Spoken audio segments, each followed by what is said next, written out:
सांगली जिल्हा मध्यवर्ती सहकारी बँकेच्या स्वीकृत संचालकपदी जत तालुक्यातील एळदरीचे सरपंच रामचंद्र सखाराम सरगर यांची निवड करण्यात आली असल्याची माहिती बँकेचे अध्यक्ष आमदार मानसिंगराव नाईक यांनी दिली. दरम्यान या निवडीने काँग्रेसने पुन्हा जत तालुक्यातूनच संचालक पदाची संधी दिल्याचं स्पष्ट झालंय. जिल्हा मध्यवर्ती बँकेत 2 स्वीकृत संचालकांची संचालक मंडळाकडून नियुक्ती केली जाते.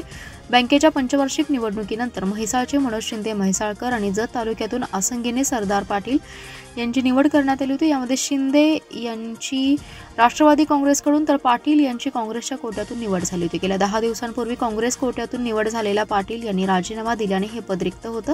या जागेवर नवीन संचालक निवडीसाठी काँग्रेसचे माजी मंत्री डॉक्टर विश्वजित कदम यांच्याशी चर्चा केली. त्यानंतर जतचे आमदार विक्रमसिंग सावंत यांनी बँकेचे अध्यक्ष आमदार मानसिंगराव नाईक यांच्याकडे एळदरी येथील सरपंच रामचंद्र सरगर यांच्या नावाने शिफारस केली होती. त्यानुसार बँकेच्या संचालक मंडळाच्या बैठकीत सरगर यांची निवड करण्यात आल्याचे बँकेचे अध्यक्ष आमदार मानसिंगराव नाईक यांनी माहिती दिली. दरम्यान काँग्रेसने पुन्हा जत तालुक्यातूनच स्वीकृत संचालक म्हणून सरगर यांची निवड करून धनगर समाजाला न्याय दिला असल्याची प्रतिक्रिया नूतन संचालक सरगर यांनी निवडीनंतर व्यक्त केली आहे.